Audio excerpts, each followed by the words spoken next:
You are watching KEVU 25 News Now at 10.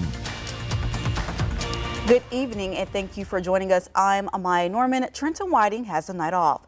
Texas A&M Victoria is preparing to provide new programs to its students, starting with an aviation program. Today, A&M Victoria held an informational event at the Victoria Regional Airport, inviting the community to speak with qualified pilots and other members of the aviation industry. The school hopes to introduce students to all areas of aviation and provide opportunities that allow local industries to expand with homegrown workers. All the pieces in place, all the approvals from an academic standpoint and everything we have in place. So we're looking at, enrolling the first students for the fall of 2026. And again, with all this, with the programs we've already got, plus these new ones coming in, our goal is that we really serve the needs of the region. Let's get the young men and young women, in this 10-county area. Let's give them the opportunities to study with us. Let's get them employed with us. We got a lot of talent within this region, so let's give them the opportunities. Let's, help them go through the degree programs. The agriculture business degree program is also beginning in the fall of 2026. This is all part of the university's campaign to bring relevant degree programs related to Crossroads Industries. And the 35th annual Feast of Sharing event is now set. The Victoria Community Center is set to host HEB's yearly holiday dinner on Wednesday, December 17th. The event will be from 4 p.m. to 8 p.m. The address is 2905 East North Street. For more information on this holiday tradition, visit their website at heb.com/feast. And the city of Shiner is reporting suspicious activity in neighborhoods around the city. Shiner PD says it has received reports of suspicious activity that may involve potential burglaries. Shiner police say to keep outdoor vehicles locked and to take the keys inside to avoid becoming a victim. Shiner PD asks residents to report questionable activity by calling the emergency hotline at 911 or the non-emergency line at 361-594-2831. And several departments within the city of Port Lavaca teamed up to clean up loose tires around town. An anonymous donor paid to dispose 48 tires collected by the Port Lavaca Fire Department, Public Works, and the Rotary Club. Residents can dispose of their unused tires for $3 each at the Calhoun County Recycle Center. It is open Friday and Saturday from 8 a.m. to 5 p.m. They will not take tires with the rim still attached. And a red flag warning is in effect for Victoria County, this as conditions are expected to be ideal for wildfires. The National Weather Service in Corpus Christi issued the warning from 9 a.m. to 9 p.m. For tomorrow, forecasters say strong winds, low humidity, and warm temperatures could cause fires to start easily and spread rapidly. Officials are urging residents to avoid any outdoor burning or open flames and to be extra cautious with activities that could spark a fire, such as using equipment, discarding cigarettes, or parking on dry grass. Authorities ask everyone to stay alert and report any signs of smoke or fire immediately by calling 911. Now let's go to Trey Mining with the first look at our forecast. Trey, we have so many fire alerts for today. Can you give us any update for Victoria? Exactly. Tomorrow, that's really going to be the case because the front moves through overnight tonight, pushes the winds around from the north, bringing in low humidity, very gusty winds. We already have very dry conditions out there. A lot of vegetation is very dry, so it won't take much to get a fire started. So please, no outdoor burning. Please be careful out there the next few days. And speaking of what's going on right now, 65 degrees. Humidity is still quite up there, 100%. It's saturated. A little bit of patchy fog forming in around the region, but that'll be going away as we head about 2, 3, 4 o'clock in the morning as the front moves on through. Winds around the north, and the temperatures take a turn for the colder. How cold will it be? Could we see some 30s across the area? Could be the case. We'll take a look at that coming up a little bit later on in the full forecast. Amaya? Thank you, Trey. Now to the investigation into the shooting death of a cleaning woman who police say went to the wrong house and the homeowner opened fire through the front door. Here's the latest. This morning, as prosecutors weigh charges, a family left reeling and demanding justice for the horrific shooting death of a woman who showed up to clean the wrong house. Wednesday morning, 32-year-old Maria Florinda Rios Perez de Velasquez, a mother of 4, mistakenly arrived at this home in suburban Indianapolis with her husband to clean it. But police say inside the home, the 2 residents believed their home was being broken into and called 911. According to police, in the 5 minutes between the call and when officers arrived, one of the residents shot through the door, killing Rios Perez de Velasquez. She died in the arms of her husband, who says, "She fell into my arms, and I saw the blood. It was everywhere." Her husband telling affiliate WRTV that they came to the U.S. from Guatemala 4 years ago. Their youngest child is only 11 months. While the shooter has not been identified, the coroner's office ruling the manner of death a homicide, resulting from a gunshot wound to the head. The prosecutor still deciding whether or not to file charges. Indiana has a strong stand your ground law, which allows homeowners to use reasonable force if they believed it necessary to prevent death or harm. But a neighbor isn't sure it applies here. It shouldn't have happened, you know. Don't shoot first, ask questions later. Just don't sit here and take it upon yourself to shoot some innocent person. 4 people are dead and 11 others hurt after police chase ended in a crash early Saturday in Tampa, Florida. Police say troopers tried to stop a car that was driving dangerously but couldn't. The driver lost control, hit a group of people, and crashed into a building. The driver was arrested and faces charges for causing the deadly crash. And new details in the crash of a UPS jet in Kentucky, the death toll rising and investigators revealing more about the plane's final moments. ABC's Olivia Rubin joins us with the latest. This morning, amid a search for answers, investigators revealing the final moments inside the cockpit of that UPS cargo plane just before the crash. Recordings from the plane's black boxes showing everything seemed normal at first. But investigators say things soon took a turn, bells sounding inside the cockpit. 37 seconds after the crew called for takeoff thrust, a repeating bell was heard until the end of the recording 25 seconds later.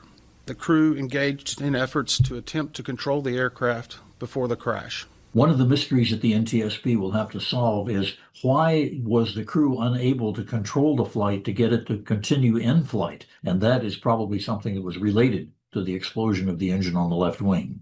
The plane making it just 100 feet into the air, data shows. This dashcam video showing the moment it crashed into a nearby neighborhood, a fiery explosion erupting. Now, this new drone video showing the massive damage left behind. A scorched trail, investigators say, is still active, spot fires cropping up. And officials say the death toll rising again to 14, including all 3 pilots aboard and 11 people on the ground. Among them, Lou Fedin and his 3-year-old granddaughter, Kimberly.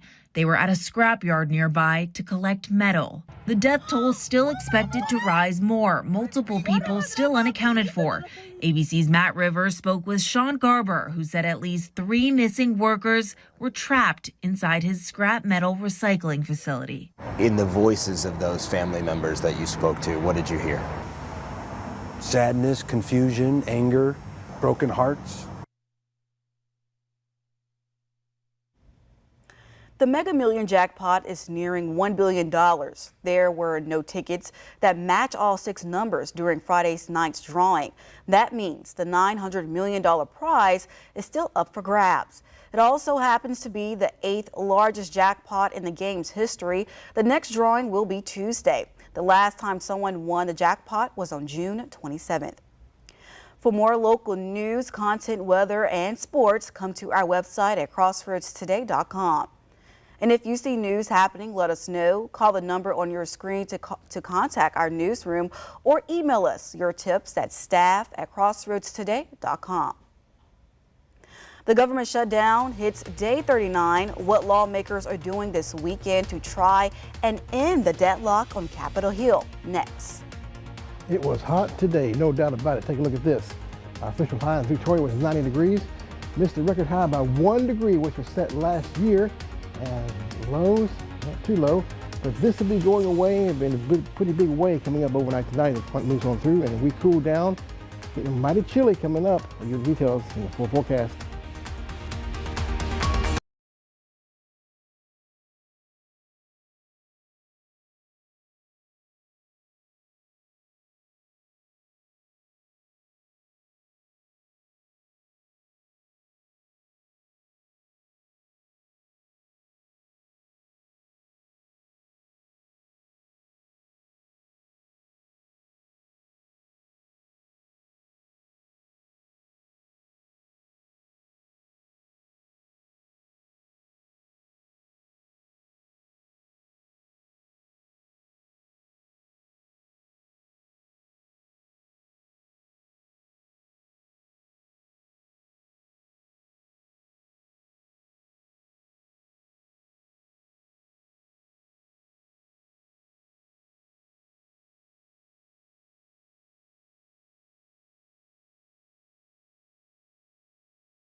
Chaos erupts as neighbors clash with a federal agent during a controversial immigration raid. Chaos in Little Village as a neighborhood resists federal agents and their Operation Midway Blitz. An angry crowd gathers after federal officers allegedly detain a young woman near 26 in Kedzie. Border Patrol Commander Greg Bavino was there. He can be seen in the cell phone video with a tear gas canister in his hand. Residents demanded the detained woman's release while in pursuit of their caravan. DHS officials say the Border Patrol agents were conducting immigration enforcement operations when a man driving a black Jeep fired shots at them.